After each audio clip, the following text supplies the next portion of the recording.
Hey, what's going on YouTube? Welcome to another Season 8 League of Legends Champion Guide. Today I'll be covering AD carry Ezreal, the Prodigal Explorer. Time for a true display of skill. Ezreal's an AD carry with some very strong poke damage and low cooldowns. You'll be able to shoot out your Mystic Shot over and over again, and as long as it's landing, it can do some very annoying poke to the enemy champions, and it's very hard to deal with. Ezreal then has a pretty early power spike as well. Once you get your Man Immune and either a Trinity Force or an Iceborne Gauntlet, you're going to start dishing out a lot of damage, and you can duel most of the AD carries out there. Then finally, Ezreal also has a really strong built-in escape. This is basically a really low cooldown flash that also does damage, and it's a very strong part of your kit. Now, although he is a decent champion, he still comes with some cons. The first one is the fact that you have to stack your tier. This means you're going to be fairly weak in the early game because you do have to get that tier and start stacking it, but as it does get stacked and you get your items, you will become really strong. Ezreal is then a very skill shot reliant champion. If you're not landing your Q and your W abilities, you're going to be doing no poke damage, which is one of your main strengths. You do need to take advantage of your really strong mid game because you do fall off somewhat in the late game. You will still be pretty strong, but when you compare yourself against a Vayne, Kog'Maw, or a Kai'Sa, you're definitely a lot weaker. Now, as for your runes, you want to go for Inspiration and Sorcery, grabbing Kleptomancy as your keystone.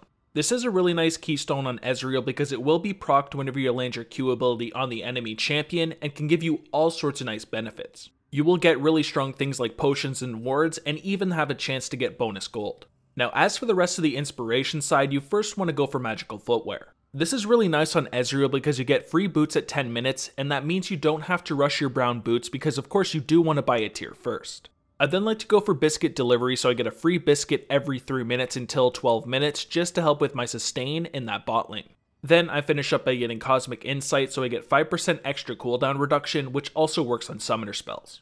Now, as for that sorcery side, I like to go for Mana Flow Band and Gathering Storm. Mana Flow Band is great because you will get some extra mana, and Gathering Storm is really solid on AD carries because you will get increasing amounts of AD as the game progresses. It'll add up to a lot in the late game and can help you carry.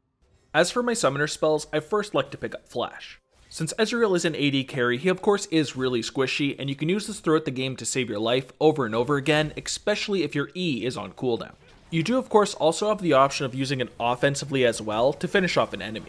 As for that second summoner spell, I'll pretty much always take heal. It is the best summoner spell in that bottom lane because you can use it to save both yourself and your teammates. It does also give movement speed on activation as well, so you can use that little speed boost to chase enemies if you do need it. Now let's look at your abilities, starting with your passive, Rising Spell Force. This is an innate ability that makes it so every time Ezreal hits one of his abilities, he gains 10% bonus attack speed for 6 seconds and stacks up to 5 times for a maximum of 50%.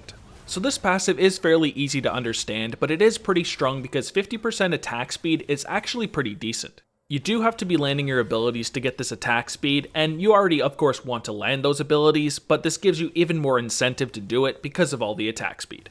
Now we have your Q, Mystic Shot. When activated, Ezreal fires a bolt of energy in a line, dealing physical damage to the first enemy hit and applying on-hit effects. If Mystic Shot successfully hits an enemy, all of Ezreal's ability cooldowns are reduced by 1.5 seconds. So this here is your bread and butter ability because it gives you some really solid poke damage and is great at last hitting and works great with both Kleptomancy and a Sheen. Since it does apply on-hit effects, it will apply that Sheen component of the Trinity Force or the Iceborne Gauntlet and Kleptomancy. For anybody that is new, that of course means you don't have to auto-attack afterwards to get that Sheen damage.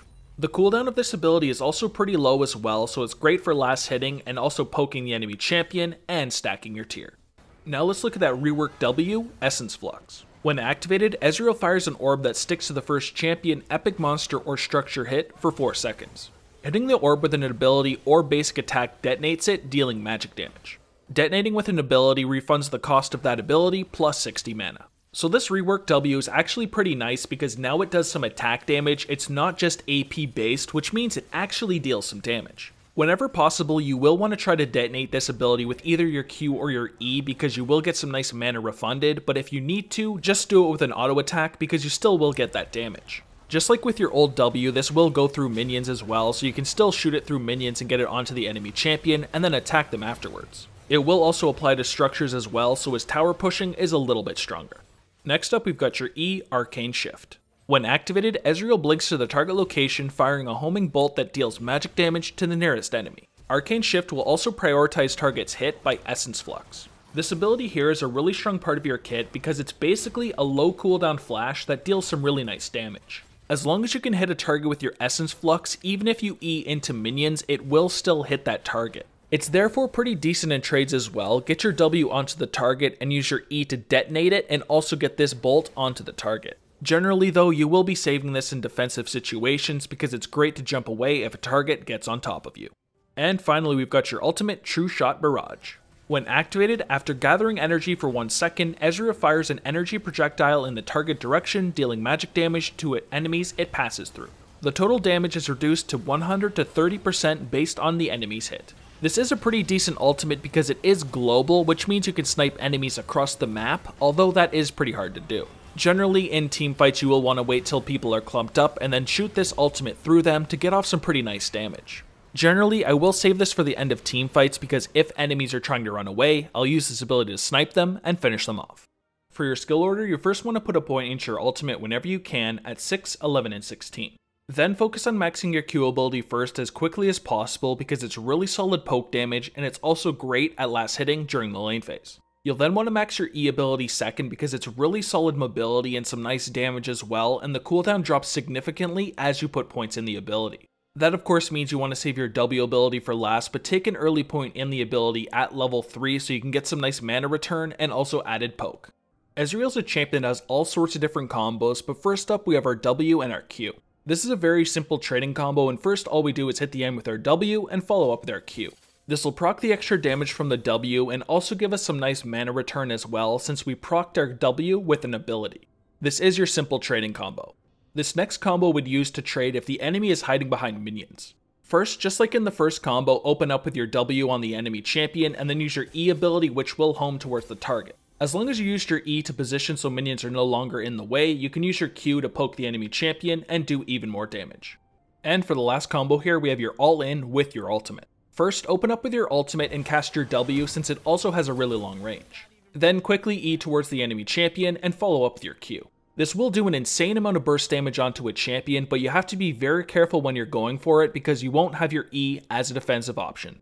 Now let's look at some of your support synergies, and first up is Sona. Sona works great with Ezreal because when they are together, they'll have an insane amount of poke damage and it's very hard for the enemy to deal with. Her Q's aura will also give Ezreal some added attack damage, which makes his poke even stronger. Whenever she lands her ultimate, you can easily combo yours on top of it and then go for an all-in. For the next synergy, we've got Soraka. Soraka is great with Ezreal because just like Sona, when they're comboed together, they have some pretty annoying poke damage. I'd say Soraka's isn't as good as Sona's, but a Soraka that can land her Q over and over again is very annoying. Ezreal's also pretty weak in the early stages of the game because he does need to get that tier, and Soraka can keep him alive no problem with her heals. For the third synergy here, we've got Zilean. Yet again, just like in the other synergies, Zilean also has some pretty good poke damage, which is really hard to deal with. Ezreal's already a pretty hard champion to lock down, and when you add Zilean's speed boost on top of it, it's really hard to get on top of Ezreal. Even if you do manage to stay on top of the Ezreal to actually kill him, Zilean's got his ultimate to bring him back to life, so it's pretty safe of a combo. And for the last synergy, we've got a purely offensive one, Zyra. She's not somebody that brings speed boosts or heals, instead she brings a lot of crowd control and a lot of damage. Ezreal and her will have an insane amount of poke damage together, and as long as she can land her roots, a lot of kill potential. She's then got a really strong AoE crowd control ultimate that does some pretty good damage, and Ezreal can follow up for some pretty easy kills. During the lane phase, farming is the first thing that's very important. Focus on getting as many last hits as possible with your auto attacks and your Mystic Shot. Farming with Mystic Shot is a great way to get your Tear of the Goddess stacking so you can hit that mid-game power spike. Now during that lane phase, of course you'll also want to be trading. You'll want to be poking the enemy throughout the whole lane phase with your Mystic Shot while also farming. You can try and hit the enemy through minions with your Essence Flux and then auto attack them for some really nice poke damage.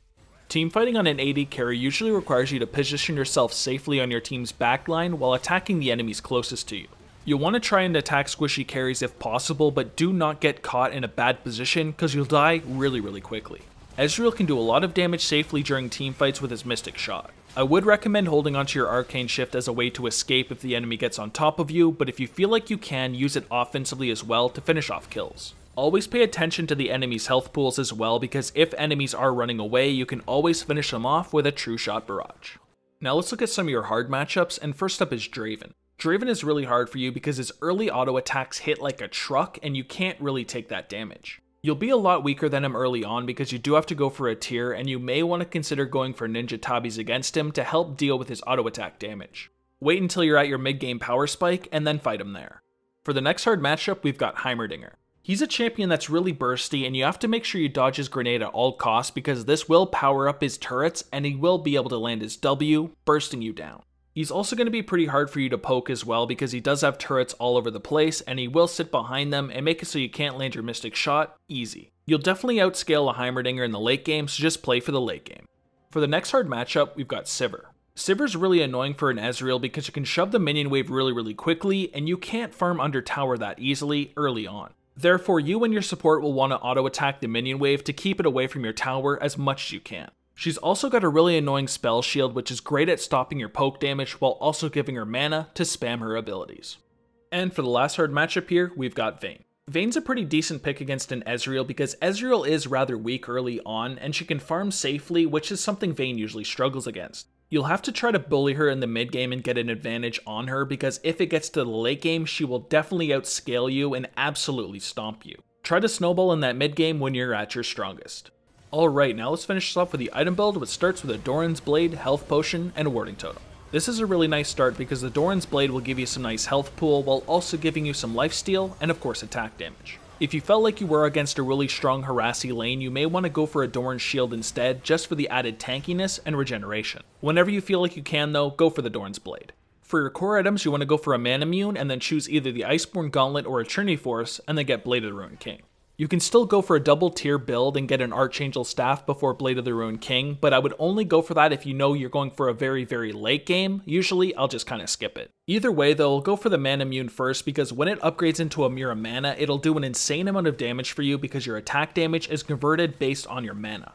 Attacks will then also consume 3% of your current mana to deal bonus physical damage as well. It is a very solid item. I usually then go for Iceborne Gauntlet because it's great at kiting, but Trinity Force is just as great. You'll want to choose either one of these items because Ezreal works great with Sheen and it adds a lot of damage. I then finish up my core by getting Blade of the Ruined King because it adds some really solid extra damage and also gives you some nice lifesteal, and it's great at dueling with the attack speed and on-hit damage. In between these core items, you will want to pick up your boots, and you can go for Ionian Boots of Lucidity if you want cooldown reduction, Ninja Tabis if you're against a high AD team, and Merc Treads against a high AP and CC heavy team. I would say Ionian Boots of Lucidity would be the default because you need that cooldown reduction, but if you need a defensive, get either Ninja Tabis or Merc Treads. Now for the item pool, like I said, you could always get an Archangel Staff before you get the Blade of the Ruined King. It works great with Ezreal, but you will have to stack a second tier, which of course is kind of annoying. When it turns into a Seraph's Embrace, it gives you a really nice defensive shield, and all of that mana of course works great with the added damage from the Mira Mana. If you want another solid defensive option, you could pick up a Guardian Angel. It gives you a nice defensive shield allowing you to come back to life, but it also gives you attack damage at the same time, so it's an all-around really solid item. If you needed armor penetration, you could get either Lord Dominic's Regards or a Mortal Reminder. Lord Dominic's is generally a better option, but if you need Grievous Wounds, go for Mortal Reminder. If you're against a strong AP assassin, you could pick up a Maw. This will give you a nice defensive shield whenever you dip low on magic damage, which can give you some nice survivability. Then finally, against a high crowd control team, you could go for Mercurial Scimitar. This will give you some nice damage and added lifesteal, but it has a nice defensive option that allows you to break out of crowd control if you do get hit by one. For my example full build though, I like to go for Mira Mana, then get the Iceborne Gauntlet, Blade of the Ruined King, Lord Dominic's Regards, and Guardian Angel. You'll have an insane amount of damage with this build, and you'll also have some solid defensives, and the Iceborne Gauntlet will add that nice slow zone, allowing you to kite a lot easier. And that is everything I've got for Ezreal. If you guys enjoyed the video, please make sure you like and subscribe, and visit the video description below. I have a link to all my social medias, and I do also have a Discord server and a second channel that I upload daily to now, so those are some you should definitely check out. But other than that, thank you guys so much for checking out the video. I really do appreciate it, so take it easy, have a good day, and peace.